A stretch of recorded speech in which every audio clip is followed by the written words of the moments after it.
Hello and welcome to a slightly unusual episode of Just in Time Worlds.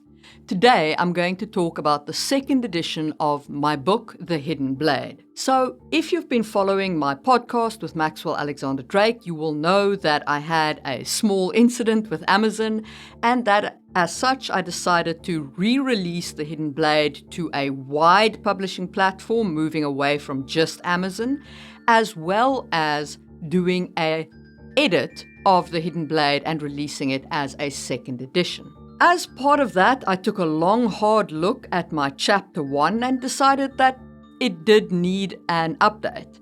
And a shout out here to Mark Lawrence's channel, where he did a great series on the importance of your first page. So you can check out his channel in the links down below. So, what did I do with chapter 1? Well, I think what I'll do is I will let the chapter speak for itself, and we can take a listen together and discuss it at the end.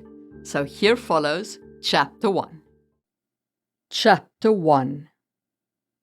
Claudine, he who was the first emperor, gave to each noble who entered his imperial alliance the gift of Dusang. So it was that every noble who sought to rise to the princely offices was required to survive the trials of Dusang and prove their worthiness for the sash. The Tales of Claudine. Louis eeled through a knot of shoppers, the spicy scent of fried onions tantalizing his taste buds. His belly reminded him that it had been a while since breakfast, but he ignored the faint pangs of hunger. He had a job to finish. The incomplete task lingered in his right pocket, a squishy reminder. But it would wait until he browsed the stalls. Before he completed his business in Lumios, he wanted to buy a gift for his daughter. Bright-coloured cloth awnings shaded the trestle tables of the vendors, their raucous calls and emotional bargaining points raising a clangor louder than a battlefield. The ripe fragrance of too many bodies packed together formed the undertone for every other scent in the square. Although Lumios boasted many permanent shops these days, market days' popularity endured with the smaller artisans, and Louis enjoyed the traditional bazaar. He stopped before a woodcarver's stall and touched a small bird dangling from the awning. A cunning string allowed the bright blue wings to flap when pulled, the red body remaining still on the suspending twine. "A toy for your child?"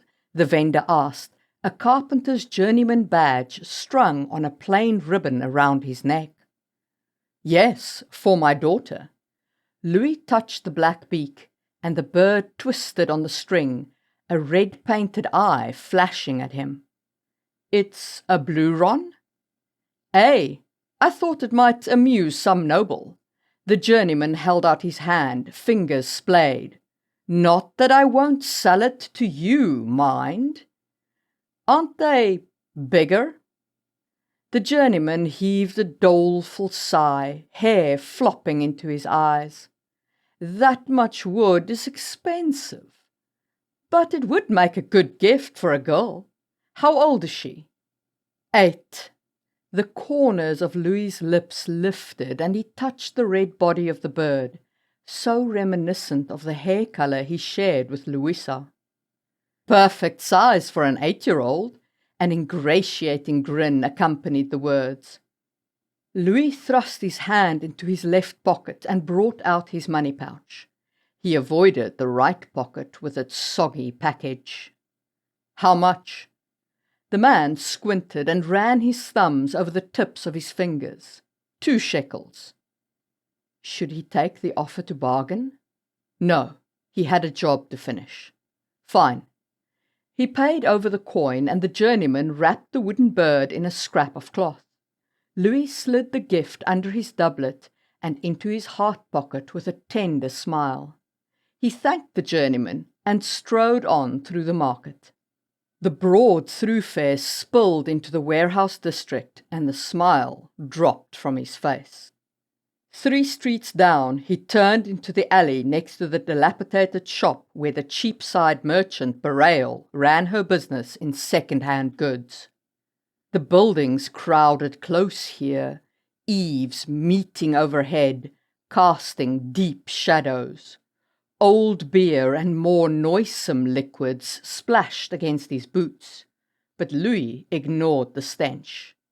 He retreated to the enclosing wall at the dead-end side and crouched down behind a broken barrel. Long years of discipline stilled his breath, and he found the 4th beat of his heart. That life-giving rhythm led his mind down through blood and bones, and he reached for the core strength of his Elamar. Dusang allowed him to gather the shadows to his hands, and the quiet darkness licked along his arms. Magic sucked him out of the alley and into the shadow realm. The cold slipperiness of that knot place clawed against his mind. Intent focus guided him to the location he had scouted the day before, and the icy blackness faded. As the world reformed around him, he held himself frozen in the same crouched posture, heart pumping. But he had judged his target right. The strong room was empty. Dim light filtered in through the chunky keyhole and under the door, just enough illumination to see by. On soft feet, Louis padded to the table in the center of the room. Outside, a shop bell rang. Some thief coming to fence his take with Berail, no doubt. Louis ignored their voices, extracting the package from his right-hand pocket. The leather wrapping around the eyeballs squished under his fingers, soggy with the blood of his victim. 2 steel rings tumbled out of the package, their plain bands stained crimson. From the other pocket he drew a clean azure cloth made of the finest silk. The eyeballs of the thief, resting atop the heraldic shade, would serve as the merchant's warning. La Roche Duchy did not tolerate thieves, nor those who bought diamonds stolen from the Winter Lady. He cleared a spot near the center of the table and draped the cloth just so, positioning the eyeballs on the steel rings he had cut off the thief's fingers. The shop bell dinged again, and the wooden floor creaked under heavy footsteps. Louis pulled in his Elamar, and blackness folded around him as the weighty tumblers of the lock clanked. The slippery darkness of the shadow realm spat him out in the alley again, and he leaned against the wall. The fetid reek of the dank space assaulted him, making it harder to hold the contents of his stomach down. Using his Dusang magic twice left his hands trembling and his head spinning. He waited for the stars in his vision to clear before pushing off the wall and strolling out of the alley into the broad thoroughfares of Lumios. The flow of people swept him away from the warehouse district and toward his current residence, Anchor's Rock Inn. Louis did not fight the traffic, keeping his pace even and blending with the crowd. A thunderous wail of trumpets jammed up the road at the Sash docks, and high banners peaked over the sea of heads. The stag of Etendula Duchy pranced proudly on the gilt silk, but black lace edged the cloth. A family death? Louis wormed through the throng, using his shoulders to good effect. A bard rode at the head of the procession, his booming voice reverberating against the wooden buildings as he announced the death of Gaspard, Duke of Etendulat. Behind him rode a crew of nobles on tall horses, their gilt sashes edged with mourning black lace. In their midst rode a young woman with the argent sash of Travail, her eyes red-rimmed in a pale face. Hadn't the Duke been betrothed? The procession vanished around a corner, and the trumpets wailed again. No doubt the bard would repeat his message over and over on the way to the Marian palace, looming over Lumios from the high terraces. Louis let the crowd's flow take him once more, his eyebrows knotting together. Duke Gaspard had been the last of his line to pass the trials of Dusang. Without an heir, what would happen to the ducal sash of Etendulat? His meandering steps ended at the door to Anchor's Rock, hanging askew on its leather hinges. He slipped up the stairs, ignoring the overflowing taproom. A pounding in his head warned him that his body had not yet recovered from the strain of using Dusang. Falling more than sitting, he lay back on the thin straw pallet. The bird in his pocket knocked against his heart, and he reached for it, but his bloody fingers made him pause. He levered himself up and hefted the clay jug from the rickety stand in the corner. Soap would be nice, but in this inn he'd have to settle for a rinse. He extracted the bird with clean hands and pulled a red handkerchief with green edging out of his pack. His lips curved into a smile as he ran the cloth through his fingers. His daughter had given it to him as a parting gift. "It's red like our hair, Papa, and green like your eyes." With his mission completed, he could return to the north at last. He pulled the string on the wooden bird and made the wings flap. Louisa would love it. In the dim light trickling through the closed shutters, he could almost imagine an autumn afternoon in the forest, with her small hand curled into his. A high-pitched screech startled him out of his reverie. A blue-ron bird? In the poor quarters of Lumios? He stuffed the handkerchief into his pocket and opened the shutters to see who merited receiving a message by bird here. Crimson claws gouged into his windowsill, red eyes glinting in the morning light. The blue-ron shrieked its hunger at Louis, black beak gaping as it scented for its prey. Red and blue wings flapped, half extended, as it sought balance on the awkward perch. The blue-ron lunged forward, sharp upper mandible seeking soft flesh. It was here for him. Louis stepped backward, giving the blue-ron space to navigate its bulky body through the window. The bird ducked its feathered head, hopping through and landing on the bed.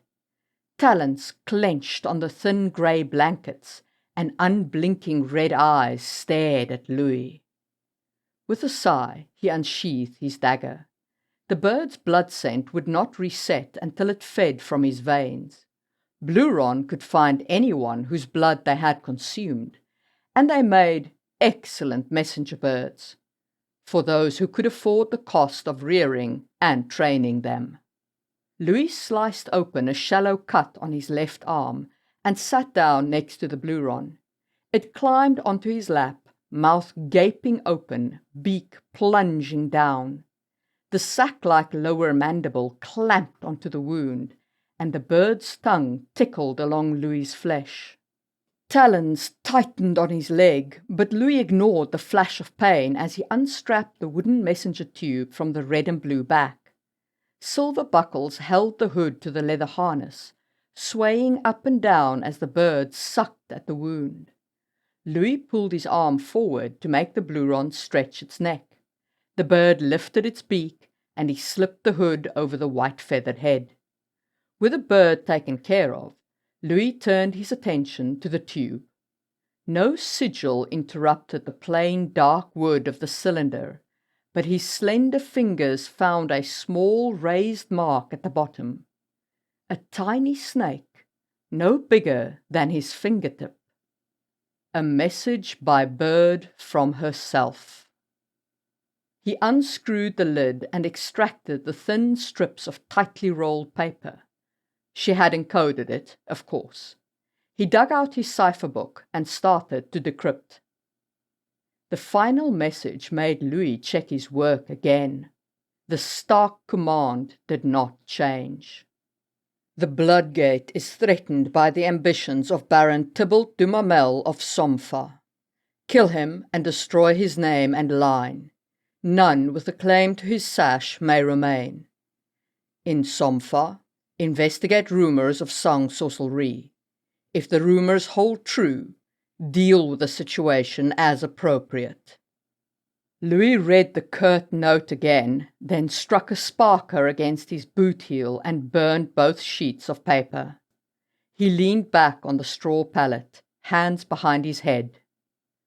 Somfa was the nexus of the river barge trade network due to its position in Etendulat Duchy. And Etendulat had just lost its duke, with no clarity as to how a new one would be appointed. Louis grimaced. He did not want to go to Somfa. The Baron had a wife and, if he remembered rightly, a child. He did not want to kill a child. The red handkerchief in his pocket called him home.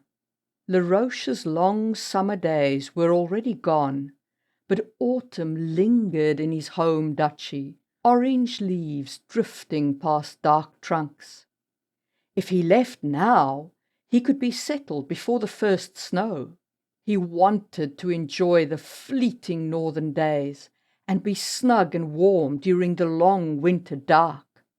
But what he wanted was of little concern. If the Bloodgate opened, Asapidmala would suck the life from the world.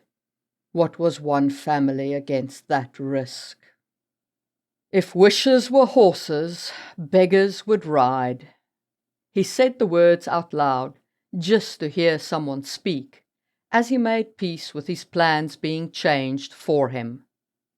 Again. A quick shove with his toe pushed his battered hat case out from under the shabby bed. He had packed the hats for Lumios and the assassination of a merchant.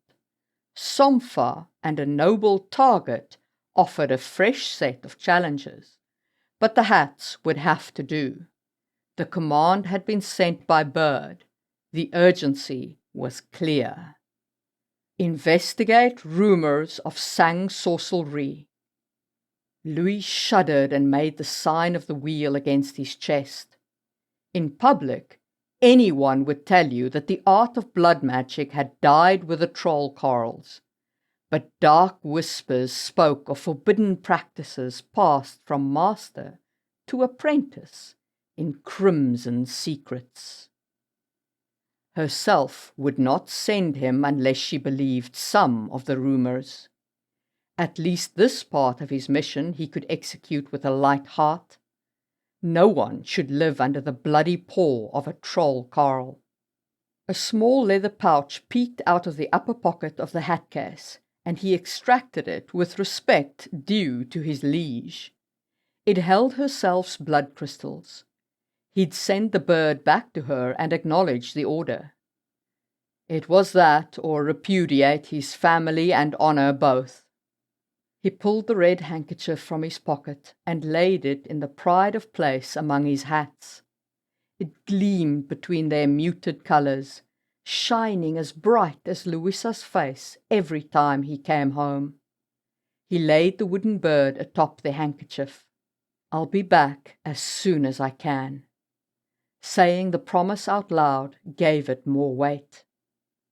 The lock clicked as he closed the case. He had a long way to go, and much to do. Okay, so the intent there with chapter 1 was to start almost like a James Bond movie. You see the end of Louis's last mission. Louis is our main point of view character. He is the only one in this book.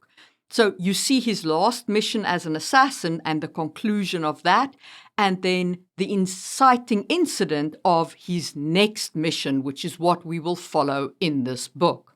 So the world building that I did in this chapter is, of course, the market of Lumios, Blue-ron birds and the role that they play in communication in the Empire of Lumiaron, I built magic quite a bit more here, building on the prologue. I also now showed the actual process of drawing on your Elamar and what that feels like to the mage. I emphasized again the heraldic shades associated with the duchy, so we know that azure has got something to do with the Winter Lady. Again, we see the guilt associated with Etendulat, which is, of course, yellow. Now, I will say here that I did not use the heraldic name for yellow, which is ore, because that is a common English word that is just too confusing to readers. So I replaced ore with the word guilt. I also here try to show that the empire is kind of loosely connected. It's not like a controlled empire. I also showed money. I showed that there's a coin called shekels, and I showed that there's a non-verbal cue for bargaining. So if you roll your thumb along your fingertips, it means that you are open to bargaining. And I tried to show that in Louis' interaction with a vendor when he bought the Blue-Ron bird. I also showed that there is some kind of matches in this world because Louis used a sparker to burn the message, the encoded message. And then lastly, I made some reference to Somfa, which is the town where all of the action will take place in. So starting at chapter 2 and running until chapter 23, 24, the entirety of the story is set in the town of Somfa. So that was world building wise what I tried to accomplish. Let me know if you thought I achieved that. And let's talk a little bit about what I was trying to achieve with a character.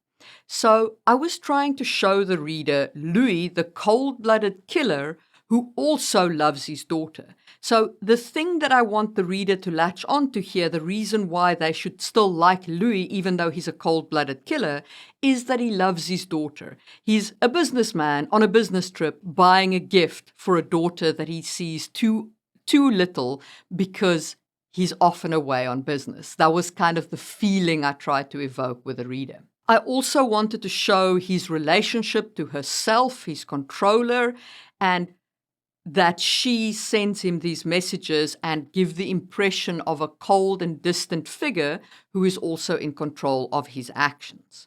And then the last thing that I wanted to hint at here is Louis' hats and how important they are to his trade. Because as we will see starting in chapter 2, those hats form a critical component of his job as an assassin. So that was all of the things that I tried to do character-wise. Story-wise, as I said, I tried to do this old James Bond film type feeling and then build in the call to action. And of course, you learn why Gaspard's death mattered, which is the death we saw in the prologue. Did the world building work for you? How about the story building? Would you turn the page and continue reading? Would you like me to do a couple more chapters and discuss what I was trying to achieve in each chapter and the world building that I did in each chapter? Would that be something you'd be interested in? Let me know in the comments below and give this video a thumbs up while you're there and maybe check out my video on communication in fantasy worlds. If you do want to connect around this or any other topic, I do have a Discord server linked down below. And I will see you soon for another episode of Just in Time Worlds.